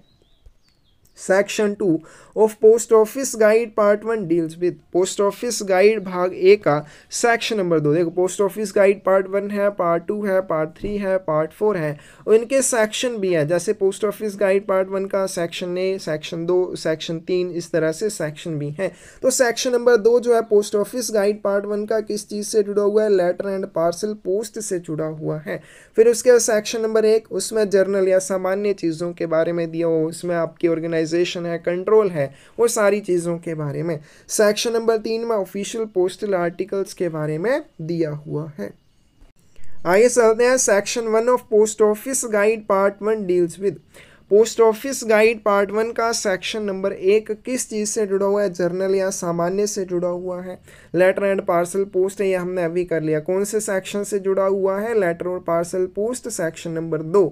ऑफिशियल पोस्टल आर्टिकल्स के बारे में सेक्शन नंबर 3 में दिया हुआ है। Section number 9 of post office guide part 2 deals with a post office guide part 2 का पूछा गया है। सेक्शन नंबर 9 किस चीज़ से जुड़ा हुआ है? कस्टम कंट्रोल से जुड़ा हुआ है। Section number 10 prohibitions and restriction से जुड़ा हुआ है। Section number 11 inquiries and complaint से जुड़ा हुआ है। आगे चलते हैं। What is the form of memorandum of distribution of work in offices where there are more than one और मोर क्लर्क? तो हमने कर लिया। MS 11 के ऊपर memorandum of distribution of work का रखरखाव किया जाता है। Mails to be handed over to an air service at an airport are entered in a delivery bill in the forum number। हवाई अड्डे पर एक हवाई सेवा को सौंपे जाने वाले मेल को डिलीवरी बिल में कौन से फोरम नंबर में दर्ज किया जाता है? AOV 7 के ऊपर दर्ज किया जाता है। इंपॉर्टेंट है। The manner to write proper postal address on a letter is defined in एक पत्र पर उचित डाक पता लिखने के तरीके के बारे में पोस्ट ऑफिस गाइड पार्ट 1 में बताया गया। रूल नंबर आप देख लेना 25 से शुरू हो जाता है।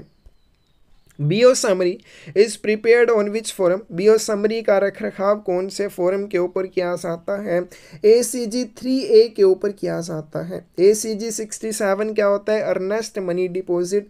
फिर उसके बाद ACG 22A BO daily account के बारे में होता है। ACG 56 पता नहीं।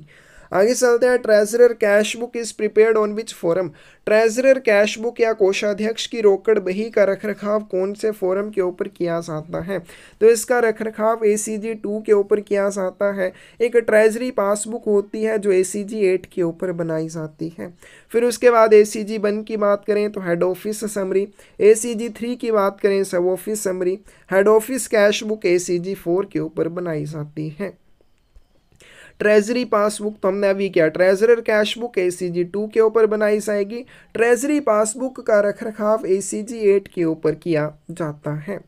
SB slip is known as तो SB स्लिप जो है क्या होती है? SB 27। SB 26 पोस्ट ऑफिस में जो प्रिलिमिनरी रिसिप्ट होती है ब्रांच ऑफिस में प्रारंभिक रसीद। SB 28 receipt for depositors passbook जमाकर्ता की पासबुक की रसीद होती है कि आपने पासबुक अपने पास रखी है तो इसके लिए रसीद जमाकर्ता को दी जाती है। Form MS 14A is used for preparing. MS 14A का उपयोग क्या तैयार करने के लिए किया जाता है? स्टैटिस्टिकल मेमोरेंडम को तैयार करने के लिए फॉर्म MS 14A का यूज़ किया जाता है। फिर आगे चलते हैं। पोस्टमैन को बुक जो है कौन से फोरम के ऊपर तैयार की जाती है? MS 27 के ऊपर तैयार किया जाता है। विलेज पोस्टमैन की विजिट बुक और विलेज पोस्टमैन का रजिस्टर हमने कर लिया, वो अलग चीज़ है। पोस्टमैन की जो बुक है MS 27 के ऊपर इसे तैयार किया जाता है। सॉर्टिंग लिस्ट इन फोरम। सॉर्टिंग लिस्ट कौन से फोरम के ऊपर बनती है? M52 किसके द्वारा इसे तैयार करके प्रत्येक उस कार्यालय को सप्लाई किया जाता है जिसके साथ विलेज पोस्टमैन जुड़े होते हैं? सब डिविजनल इंस्पेक्टर के द्वारा। Section 3 of post office guide part 2 deals with डाकघर गाइड भाग 2 का खंड 3 किससे जुड़ा हुआ है? Conditions relating to various classes of letter post items. पत्र डाक वस्तुओं के विभिन्न वर्गों से संबंधित शर्तों के बारे में इसमें दिया हुआ है। Rule number 10 of postal manual volume 6 part 1 chapter 1 deals with postal manual volume 6 भाग 1 का अध्याय जो 1 है, चैप्टर नंबर जो 1 है, उसमें जो नियम नंबर 10 है उसमें क्या दिया हुआ है, प्रोविजन ऑफ फंड्स फॉर सब ऑफिसेज, उप कार्यालयों को किस तरह से आप निधियों का या धन का प्रावधान करेंगे अगर उनके पास उनकी आवश्यकता के अनुसार नकदी नहीं है। Disposal of surplus of funds at sub offices, उप कार्यालयों में अगर किसी भी उप कार्यालय में जो नकदी है वो ज़्यादा हो जाती है तो उसका निपटान किस तरह से किया जाएगा। मैनर ऑफ एक्सचेंजिंग रेमिटांसेस बिटवीन सब ऑफिसेज, उप कार्यालयों के बीच प्रेषण के आदान प्रदान का तरीका, rule number 14।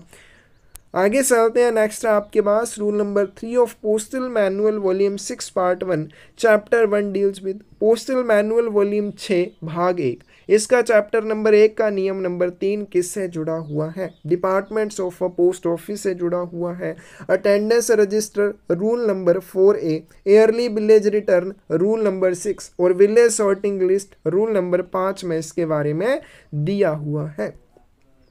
Letter post items are given under which rule of chapter 1 of foreign post manual, विदेशी पोस्ट मैनुअल के अध्याय 1 के किस नियम के तहत लेटर पोस्ट आइटम्स के बारे में दिया हुआ है। तो लेटर पोस्ट आइटम्स के बारे में फॉरेन पोस्ट मैनुअल के चैप्टर नंबर 1 के रूल नंबर 3 में दिया हुआ है। बाकी हमने कर लिया रूल नंबर 4 है, रूल नंबर 6, रूल नंबर 5 क्या चीज़ होती है। Preservation of records are given under which rule of chapter 1 of foreign post manual, foreign post manual के चैप्टर नंबर 1 के कौन से रूल में प्रिजर्वेशन ऑफ रिकॉर्ड्स के बारे में दिया हुआ है कि जो रिकॉर्ड होते हैं, अभिलेख होते हैं, उनको प्रिजर्व करके या संभाल के रखा जाएगा समय अवधि। इस चीज़ के बारे में कौन से फॉरेन पोस्ट मैनुअल के चैप्टर 1 के रूल में दिया हुआ है, तो रूल नंबर 11 में। रूल नंबर 10 में क्या दिया है, काउंटरफीट और फ्रॉडलेंट स्टैम्प्स एंड इम्प्रेशंस, नकली या धोखाधड़ी वाले डाक टिकट या इम्प्रेशंस। रूल नंबर 12 में दिया है एस्टेब्लिशमेंट ऑफ मेल्स अब्रोड, विदेश में विदेशी मेल की स्थापना के बारे में। आगे चलते हैं, interception and redirection of articles is given under which rule of chapter 1 of postal manual volume 7। Interception और रिडायरेक्शन ऑफ आर्टिकल्स, लेखों का पुनर्निर्देशन या अवरोधन पोस्टल मैनुअल वॉल्यूम 7 के चैप्टर नंबर 1 के कौन से नियम में है, नियम नंबर 4 में। Interception and redirection of articles यानी कि डाक वस्तुओं को रोकना या उनको पुनर्निर्देशित करना। रूल नंबर 1 जो वॉल्यूम 7 का चैप्टर 1 है उसका रूल नंबर 1 किस चीज़ से जुड़ा हुआ है, departments of a set of a sorting mail office, sorting mail office के एक सेट के विभाग कौन कौन से होते हैं। Rule number 2 posting of prepaid unregistered articles in train and mail offices, रेलगाड़ियों और मेल कार्यालयों में प्रीपेड अपंजीकृत वस्तुओं को पोस्ट करना। रूल नंबर 3 में क्या है, mention of sections in official correspondence, सरकारी पत्राचार पर अनुभागों का उल्लेख करना। आगे चलते हैं, clause number 75 of post office guide part 1 deals with, डाकघर गाइड भाग 1 का खंड 75 किससे जुड़ा हुआ है, disposal of articles sent to return letter office, पुनः प्रेषण केंद्र को भेजी गई वस्तुओं के निपटान से जुड़ा हुआ है। तो पोस्ट ऑफिस गाइड पार्ट 1 का क्लोज नंबर 75 क्या चीज़ इसके बाद इसमें दी हुई है, disposal of articles sent to return letter office, पुनः प्रेषण केंद्र को भेजी गई डाक वस्तुओं के निपटान के बारे में। Interception and place of redirection के बारे में clause number 68 of post office guide part 1। Clause number 73 period for which instructions valid, व अवधि जिसके लिए निर्देश मान्य होंगे। Authority to whom complaints should be addressed, प्राधिकारी जिसे शिकायतें संबोधित की जानी चाहिए। क्लोज नंबर 78 में इस चीज़ के बारे में दिया हुआ है। आगे चलते हैं, section 3 of post office guide part 1 deals with, डाकघर गाइड भाग 1 का खंड 3 किस चीज़ से जुड़ा हुआ है। सेक्शन नंबर 3 में ऑफिशियल पोस्टल आर्टिकल्स आते हैं, सेक्शन नंबर 4 में प्रोहिबिटेड आर्टिकल आते हैं, सेक्शन नंबर 5 में मनी ऑर्डर आते हैं, सेक्शन नंबर 2 में letter post and parcel post के बारे में आता है। Acquaintance roles of RMS staff are required to be preserved for how many years? RMS कर्मचारियों के जो एक्वेटेंस रोल होते हैं, अभी तो नहीं होते, पहले होते थे, तो एक्वेटेंस रोल होते थे तो उनको कितने समय के लिए संरक्षित रखा जाता था, 6 वर्षों के लिए। On the first of each month, statistical memorandum should be prepared by the money order, registration and parcel clerk in the prescribed forum. प्रत्येक माह की पहली तारीख को मनी ऑर्डर पंजीकरण एवं पार्सल लिपिकों द्वारा किस निर्धारित प्रपत्र पर एक ज्ञापन तैयार किया जाना चाहिए? MS14A के ऊपर किया जाना चाहिए। एरर बुक MS2 के ऊपर बनाई जाती है। MS13 के ऊपर क्या बनाया जाता है? मंथली स्टैटिस्टिकल रजिस्टर बनाया जाता है। आगे चलते हैं। What is forum PA3? PA3 forum क्या होता है? एसओ स्लिप बनाई जाती है। बीओ समरी ACG 3A के ऊपर एसओ समरी ACG 3 के ऊपर बनाई जाती है। All records relating to articles received or dispatched by foreign post should be preserved for a period of। विदेशी डाक द्वारा प्राप्त या विदेशी डाक द्वारा भेजे जाने वाले डाक लेखों से संबंधित सभी रिकॉर्ड कितने समय के लिए संभाल कर रखे जाते हैं? 18 महीनों के लिए उनको संभाल के रखा जाएगा। But is the preservation period of special error book maintained in the saving bank department? बचत बैंक विभाग में रखी गई विशेष त्रुटि पुस्तिका की संरक्षण अवधि क्या है? तो इसको 3 वर्ष के लिए संभाल के रखा जाएगा। बीओ समरी ACG 3A के ऊपर बनाई जाती है। तो ये थी आज की वीडियो के इंपॉर्टेंट क्वेश्चन। वॉल्यूम 6 या 7 के जो भी प्रिजर्वेशन पीरियड है, जो भी इंपॉर्टेंट फोरम नंबर है या उनसे जुड़ी कुछ इंपॉर्टेंट चीज़ों के बारे में आज की वीडियो में बात की। और अगर आप इसको अच्छे से करके चाहते हैं, आपने अगर पर्सनल मैनुअल वॉल्यूम 6 या 7 नहीं भी किया है और ये करके आप चले गए, तो आपके एग्ज़ाम में जो क्वेश्चन होंगे वॉल्यूम 6-7 में से, इसमें से आपको देखने को मिल जाएंगे। अब इसके अलावा आपको और हम जो चीज़ें बच गई हैं वो क्या है? कुछ इंपॉर्टेंट फोरम नंबर, उनकी अलग से आपको एक पीडीएफ इसी में ऐड करके आपको दे देंगे क्लासेस में, फोरम नंबर वाली। फिर प्रिजर्वेशन हमने कुछ कर ली, कुछ प्रिजर्वेशन पीरियड कर लिए जो बार बार एग्जाम में पूछे जाते थे। उसके अलावा भी कुछ इंपॉर्टेंट प्रिजर्वेशन पीरियड हैं, तो वो आपको पीडीएफ फॉर्मेट में प्रोवाइड कर दिए जाएंगे। फोरम नंबर, प्रिजर्वेशन पीरियड और भी कुछ इंपॉर्टेंट चीज़ें जो एग्ज़ाम के लिए बहुत ही इंपॉर्टेंट है, आपको क्लासेस में दे दी जाएंगी। अगर आपको क्लासेस में हमारे साथ जुड़ना है या अच्छे से एग्ज़ाम की तैयारी के लिए आपको बुक्स चाहिए, तो आप हमें मैसेज कर सकते हैं 8627096166 के ऊपर। और किसी भी क्वेश्चन में आपको कोई डाउट हो या गलती नजर आए, कमेंट सेक्शन में ज़रूर बताएं। धन्यवाद।